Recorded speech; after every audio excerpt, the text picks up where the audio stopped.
à tous. Je m'appelle Benjamin Lemarié, je suis design manager au sein de l'entreprise System, spécialisée dans le développement et la conception de solutions numériques. Bonjour, je m'appelle Emmanuel Maisonneuve, je suis directeur artistique également au sein de System. Merci à tous d'être là pour cette sensibilisation à l'éco-conception. Moi, je suis hyper ravi d'être là, vraiment, parce que le sujet m'obsède un tout petit peu depuis un certain temps. Je ne vais pas vous mentir, depuis quelque temps, je suis atteint d'éco-anxiété. Est-ce que je suis le seul dans cette salle à être atteint d'éco-anxiété, à main levée peut-être? Ah ouais. Bah voilà, donc c'est un vrai problème parce que déjà rien que le mot éco-conception provoque en moi un profond mal-être en fait. Une sorte d'ambivalence, une équation irrésolue parce que ça fait à peu près 17 ans que je travaille dans le numérique. Et le numérique, enfin je pense qu'on travaille tous plus ou moins dans le numérique, le numérique est responsable entre 3 et 4% des émissions de gaz à effet de serre. C'est énorme, c'est beaucoup. Et ça ne fait qu'augmenter puisqu'on continue d'utiliser le numérique, on continue de produire. Donc je suis mais complètement en stress. En vrai, je ne vais pas vous mentir, je suis stressé. Et 3 et 4%, juste à titre d'information, ça correspond, enfin, c'est supérieur au transport aérien.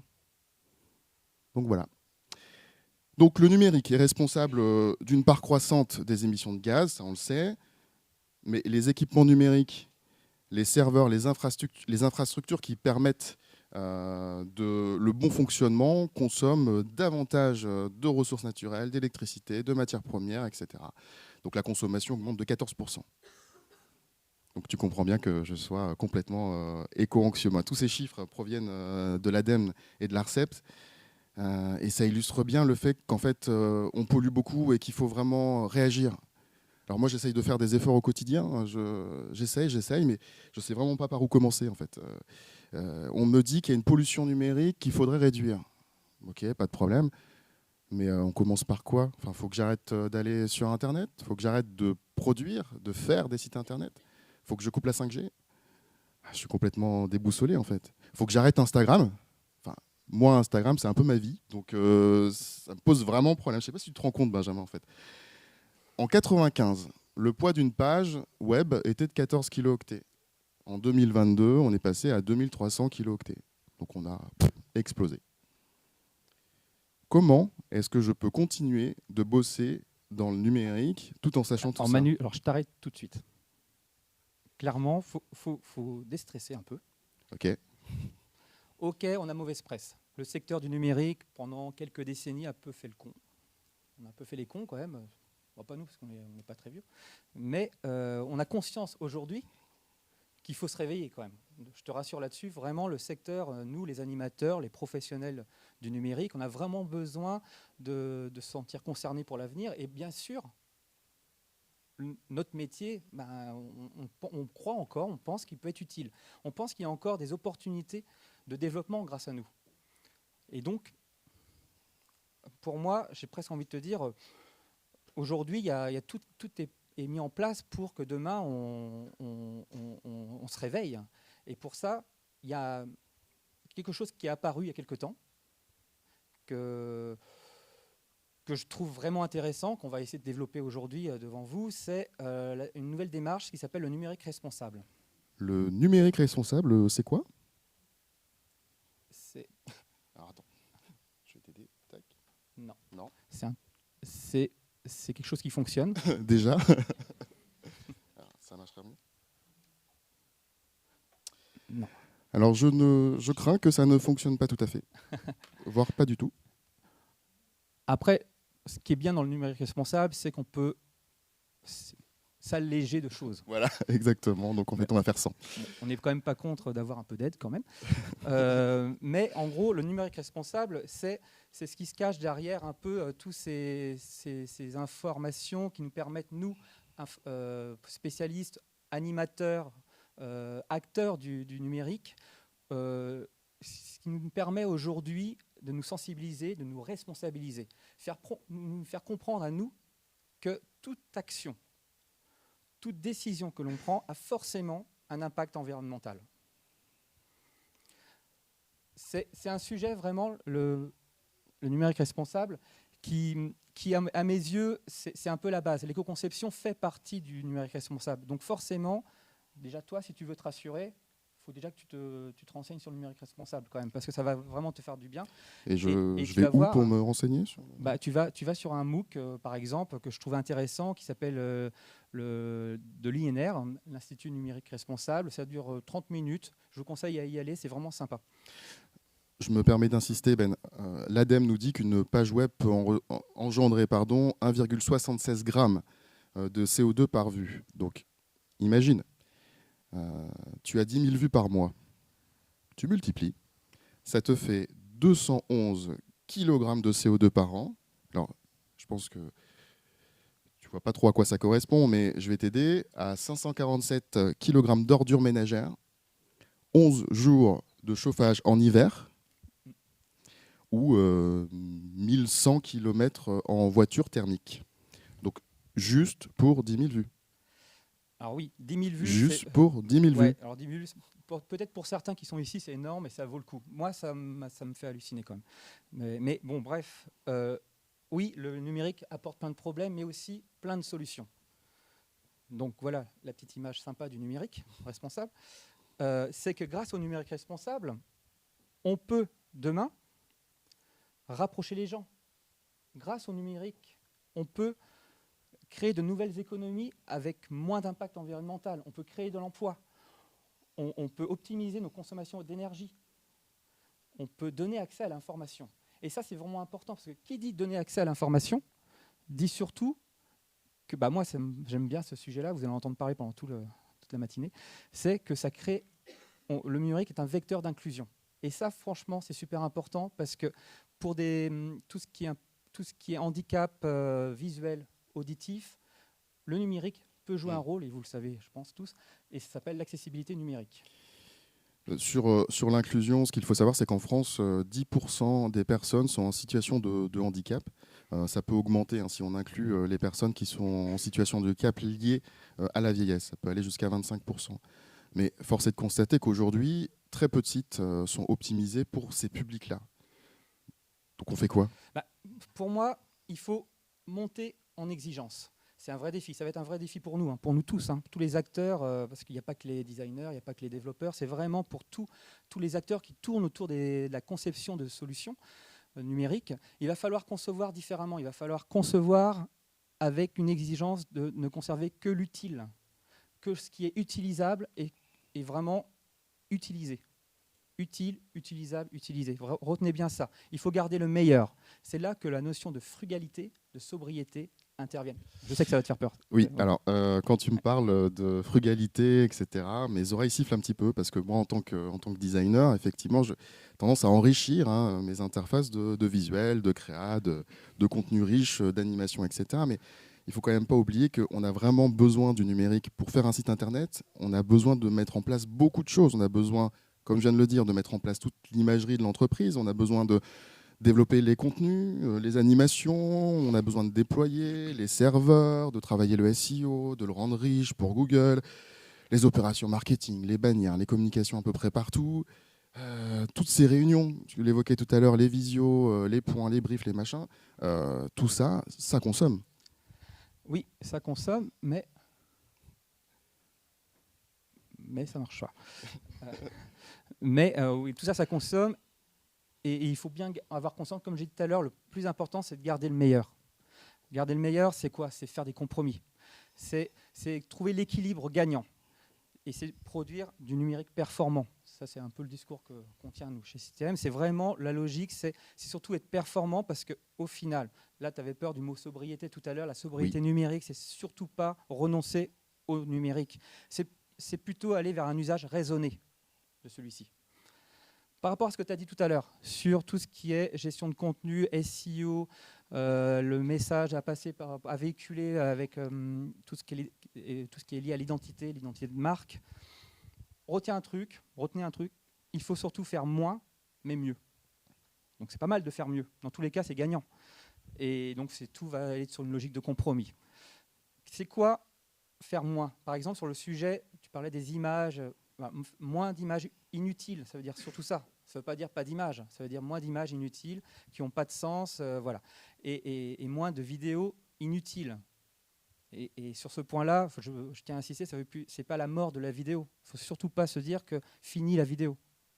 Parce que franchement, une vidéo d'1 minute 30 peut raconter beaucoup plus que plein d'autres choses. Donc au final, ça pèse un poids, parce que c'est lourd quand même la vidéo, mais plus que plein de petites vidéos étalées peut-être, mais ça c'est propre à chaque expérience digitale. Mais ce qui est sûr, c'est qu'il ne faut pas enterrer la vidéo, parce que la vidéo, c'est comme toi qui aimes bien tout ce qui est accessibilité, c'est un moyen de faire du sous-titrage, c'est un moyen de faire la langue des signes et tout ça aussi. Donc c'est vraiment juste bien dosé, très bien dosé. Et par rapport, donc ça c'était vraiment pour la notion de... tu peux être encore créatif, n'hésite pas. Hein. Ah oui, bien sûr. Bah si, c'est ce qu'on aime bien chez toi. Sinon, je peux faire des pages blanches, en noir et blanc. Avec, pourquoi pas? C'est peut-être le souhait identitaire de l'entreprise. Après, sur le fameux SEO, beaucoup pensent que c'est l'opposé avec l'éco-conception. Nous, on pense que normalement, c'est toujours la notion de performance, hein, normalement, derrière l'éco-conception, on entend, et les SEO, on entend des choses qui se réunissent derrière la performance et la vitesse de chargement, l'expérience utilisateur, un contenu de qualité et accessible. Juste pour terminer, après je te laisse la parole, le numérique performant, on a fait 2 petits dessins là, c'est vraiment pour mettre en avant quelque chose, c'est que beaucoup de gens pensent que le numérique performant est très lié au développement durable, et uniquement au développement durable, faire alléger les perfs de serveurs, alléger les perfs de pages de poids, c'est hyper important. Mais ce n'est pas que ça. C'est aussi, et beaucoup, c'est très important tout ce qui est inclusion de l'offre proposée. Ok, je comprends. Donc, je comprends là où tu veux en venir. Il faut qu'on soit performant techniquement, mais également performant en termes d'inclusion, très bien. Mais juste par où je commence, en fait? Alors, là, déjà, il ne faut pas hésiter à se faire aider. Okay. Apparemment, je suis en train de me faire aider là. Et l'idée, c'est vraiment, concrètement, il faut bien comprendre que faire de l'éco-conception, c'est comme un contrôle technique de voiture. C'est comme un diagnostic de performance énergétique, les DPE. Ça veut dire qu'il faut évaluer que notre solution numérique coche certains critères. Vous pouvez voir à travers la slide qu'on a mis en avant 8 thématiques. Ces thématiques, c'est ce qui touche l'éco-conception. Et tu voulais dire quelque chose?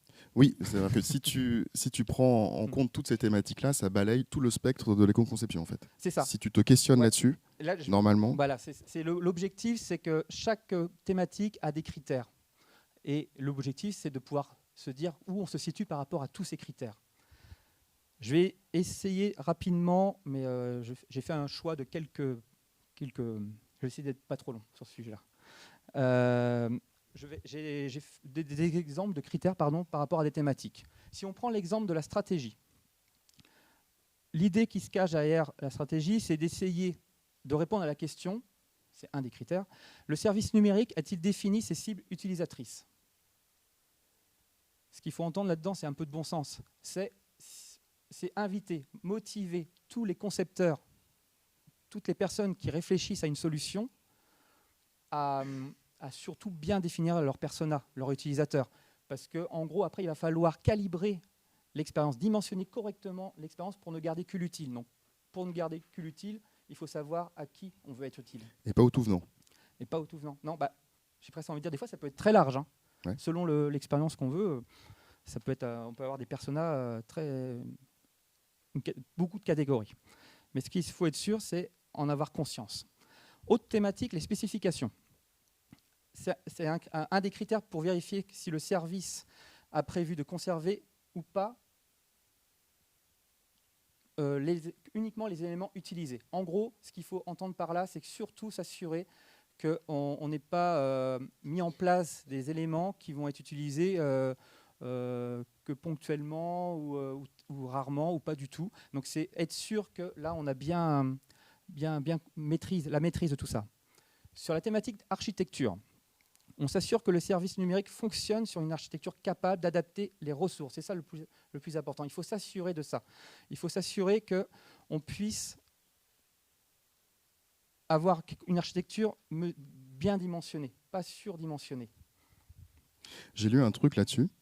Il paraît qu'un serveur web qui utilise 10% de ses ressources consomme exactement la même chose qu'un serveur qui utiliserait 90% de ses ressources. Donc effectivement, il faudrait peut-être choisir un serveur qui soit adapté en fait à... Et c'est là, on en parlait tout à l'heure, il faut surtout collaborer. Moi, par exemple, je suis incapable avec mon profil de penser ça tout seul. Donc il faut forcément le penser en équipe. L'autre thématique, l'UX/UI. On vérifie si en fait l'expérience qu'on propose est utilisable à une connexion bas débit. C'est du bon sens. Il ne faut surtout pas exclure certains publics qui n'ont pas une bonne connexion. Et c'est là où le poids des pages peut rentrer en compte. Pour le contenu, c'est une thématique qui peut, peut-être vu le public qu'on a, peut-être marketing, avoir une forte importance. Il faut savoir que un des critères qui est intéressant, c'est de réussir à avoir la maîtrise du contenu. Ça veut dire que si on sent qu'il n'est plus vraiment intéressant, il faut pouvoir l'archiver. S'il est obsolète, il faut pouvoir l'archiver. Et donc, ça permet d'alléger les bases de données et les serveurs. Alors, sur d'autres sujets comme le front-end un peu plus technique, là, l'idée, c'est vraiment de limiter les requêtes par écran. Bon, là, je ne maîtrise pas trop, donc je vous ai dit un peu, histoire pour ceux que ça parle. En back-end, on vérifie que le service numérique transmet du contenu compressé au poste du client. Enfin, pour l'hébergement, ça c'est du bon sens. Hein. C'est essayer de favoriser le fait d'avoir un hébergement qui a une démarche écologique. Il y a plein d'autres critères. Mais ce qu'il faut, c'est surtout faire en sorte de... Merci. C'est faire en sorte de t'aider. Et pour ça, il existe des guides. Des guides, il y a vraiment beaucoup de guides. Chez Système, nous, on utilise le RGESN. Je ne sais pas si dans la salle, vous connaissez le RGESN. Très bien. Très bien. Au moins, on va servir quelque chose. C'est cool. Le RGESN, c'est le référentiel général des services numériques. Il a été élaboré par l'ARCEP et l'ARCOM. Alors, ce référentiel regroupe 79 critères. Donc, tout à l'heure, je vous en ai donné que 8. Et ces 79 critères répartis par des thématiques, comme je vous ai montré tout à l'heure.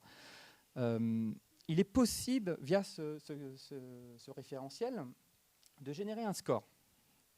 Il n'y a encore pas longtemps, ce score s'appelait le score de conformité. Il n'y a pas longtemps, au mois mi-mai, il y a une nouvelle version de ce référentiel qui est sortie, et ils ont décidé de changer le vocabulaire de ce score, ils l'ont appelé le score d'avancement. Ce que je trouve super intéressant dans cette évolution, c'est que ça expose, ça affirme que le plus important, c'est d'avancer. Ce n'est pas forcément d'être l'ultra bon élève. C'est bien, mais ce n'est pas facile pour tout le monde. Donc le plus important, c'est de se dire, OK, j'avance. Donc là, cet outil permet de générer un score d'avancement. J'ai piqué une phrase en ligne qui disait que, pour expliquer c'est quoi le RGESN vise à réduire l'empreinte écologique des services numériques tout en améliorant leur performance et leur qualité. Ça fait écho à ce que j'ai dit tout à l'heure. Et donc le RGESN, ça sert à réduire l'impact environnemental, optimiser les performances, promouvoir la durabilité, encourager les bonnes pratiques, améliorer l'accessibilité et faciliter la conformité. Alors, juste sur ce point-là, je trouve que c'est intéressant parce que ça aide les organisations à se conformer aux régulations, aux normes environnementales en vigueur. Donc ça, c'est vraiment bien de s'appuyer sur des guides comme celui-ci. Alors, il n'y a pas que le RGESN. Bon, c'est vrai que nous, chez Système, on l'utilise parce qu'il est...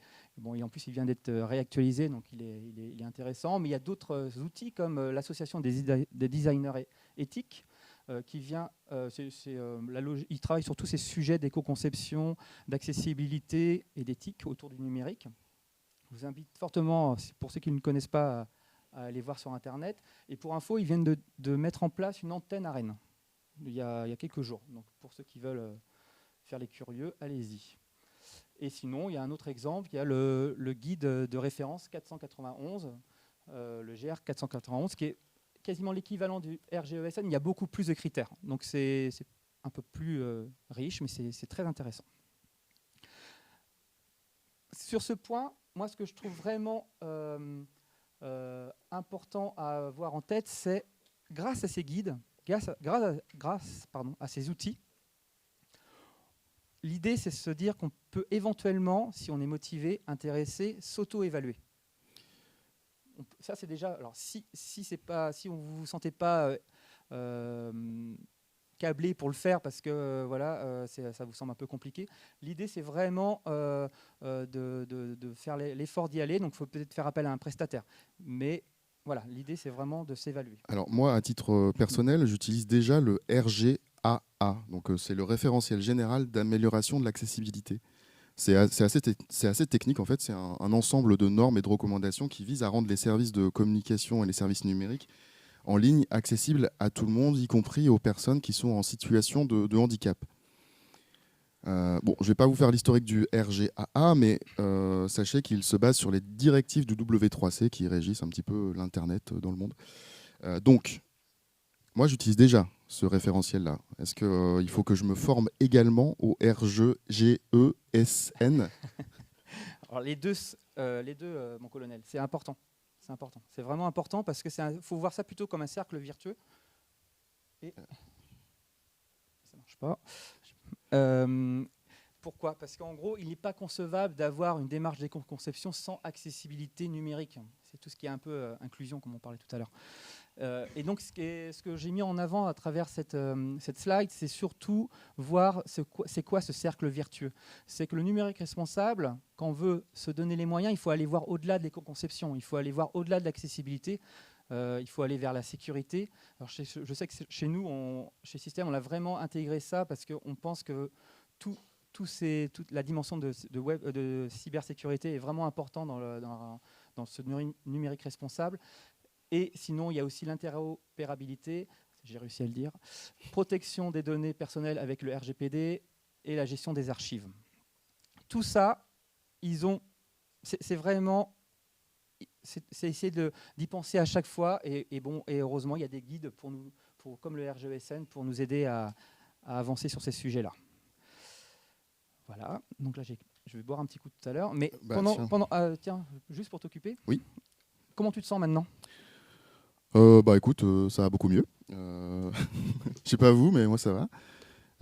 À travers tes explications, je me rends compte qu'en fait c'est surtout du bon sens, de l'organisation et peut-être changer un petit peu d'état d'esprit. C'est une prise de conscience en fait des enjeux climatiques. Il faut juste se lancer, j'ai l'impression en fait aujourd'hui. Et en plus je me rends compte que personnellement, alors et plein d'autres de mes petits camarades dans d'autres agences, etc., on en fait quand même déjà un peu ouais. En fait. C'est important de le préciser. Je pense qu'en fait, beaucoup de gens font de l'éco-conception sans s'en rendre compte. C'est mon point de vue. Je pense qu'au final, l'éco-conception, c'est surtout la notion de performance, mais d'exigence, de qualité de service. Et je pense que beaucoup de nos confrères sont dans ce souhait d'être dans une logique de qualité de service. Mais je rajouterais quand même que c'est bien de faire de la qualité de service, mais après, l'idée, c'est vraiment l'éco-conception, c'est propre à chaque structure, chaque organisation. Et ce qui est intéressant, c'est comme j'ai noté... non ouais. Super, merci. C'est qu'en gros, c'est chacun ses ambitions, parce que c'est une logique d'ambition. À quelle hauteur souhaites-tu élever tes engagements ? À quelle hauteur veux-tu élever ton niveau d'exigence pour minimiser ton impact environnemental? C'est propre à chaque structure. Nous, on peut animer, on peut accompagner, mais ce n'est pas nous qui allons porter les engagements de nos clients. Aujourd'hui, il faut le savoir, surtout que ce n'est pas obligatoire, sauf que c'est fortement conseillé pour des organisations gouvernementales, territoriales. Mais demain, sans doute, que ça ne serait pas étonnant, je ne sais pas quand, hein, mais que ça devienne une règle, une obligation. Et donc, j'ai presque envie de dire, ça serait bien de déjà prendre les devants. Oui, la société évolue. Alors, il nous reste 3 minutes, 2-3 minutes. 2 minutes, ouais. Donc on va essayer de speeder. Effectivement, tu parlais de demain, mais on voit déjà aujourd'hui que la société évolue beaucoup sur ces sujets-là. Déjà en termes d'image et de communication et même de recrutement, c'est important. C'est quand même beaucoup plus valorisant de travailler dans une entreprise qui est inclusive, qui prône des bonnes valeurs écolo, éco-développement et qui se soucie de son empreinte carbone au cœur du projet sociétal. Bon, dans certains cas, on va vraiment pas se mentir, il y a aussi un peu de greenwashing, mais c'est du greenwashing que si derrière ce n'est pas suivi d'effets. Et aujourd'hui, en 2024, est-ce qu'on a vraiment le temps de ne pas s'occuper de ces enjeux-là, qui sont des enjeux très forts? 58% des entreprises, c'est une étude québécoise qui nous dit ça, des entreprises estiment qu'une retombée de l'éco-conception est l'augmentation de la motivation et de la fierté des employés. Parce que quand on se lance dans une démarche d'éco-conception, forcément, cela fédère. On est obligé de chercher les bonnes solutions, on est obligé d'échanger avec tous les services, on est obligé de faire des groupes de travail. Et après, j'arrête avec mes chiffres parce que je sais que voilà. 70% des étudiants et des jeunes employés affirment préférer travailler pour une entreprise ayant un impact environnemental positif. Ça, c'est une enquête qui a été faite par Switch en 2019. Donc, c'est bon pour la marque employeur, c'est bon pour l'entreprise, c'est bon pour la planète, j'ai envie de te dire. C'est tout bon, mais juste pour conclure, je ne sais pas comment tu fais. Je fais comme ça. Pour conclure, ce qu'on tient avec Manu, c'est déjà rappeler que vous êtes venu pour une masterclass qui proposait ce questionnement par où commencer et jusqu'où aller. Nous, ce qu'on peut, pour commencer, vous inviter, c'est de vous orienter vers le RGESN. C'est un bon guide. Ce n'est pas très compliqué à comprendre les règles du jeu. Après, entourez-vous des bonnes personnes pour vraiment pouvoir l'exploiter. Mais ce qui est vraiment intéressant avec ce sujet-là, et je renouvelle ce que j'ai dit tout à l'heure, c'est que motivez-vous à vous tester, à vous évaluer. Alors, soit en autonomie, soit, comme je disais tout à l'heure, avec quelqu'un. Mais franchement, ça permettrait de voir peut-être que vous n'êtes pas si loin que ça. C'est souvent un peu compliqué. On a beaucoup de préjugés là-dessus. Mais le plus important, c'est de se lancer. Et ma petite phrase chouchoute, c'est surtout ne pas oublier la notion d'inclusivité et voir dans la réussite aussi ce côté humain. Voilà. Eh bien, merci. Merci à tous. À tous.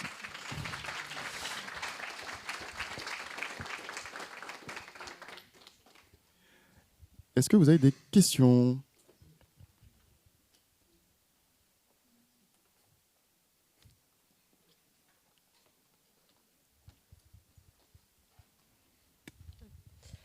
On m'entend, je sais pas.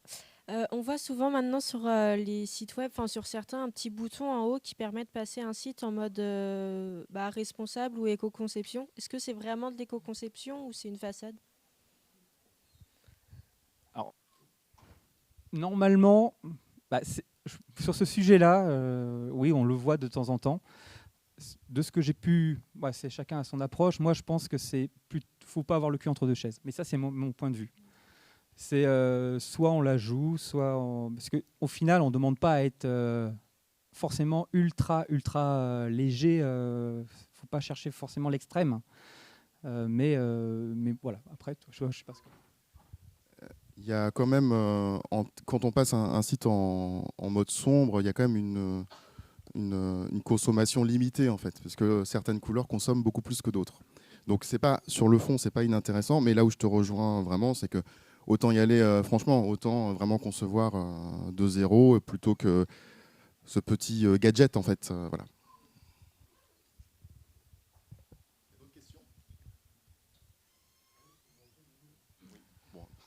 Oui, Jean-Marie ? En fait, vous existez depuis 1998, je connais bien la structure, et les sites ont toujours bien été conçus chez vous. Déjà, vous êtes durable, 25 ans de durée de vie, Mais en fait, ma question, elle est simple. En fait, on parle de l'éco-conception, mais il faut parler aussi de l'usage. Et ça, vous le faites bien chez Système. C'est l'usage de demain. C'est-à-dire que l'IA arrive.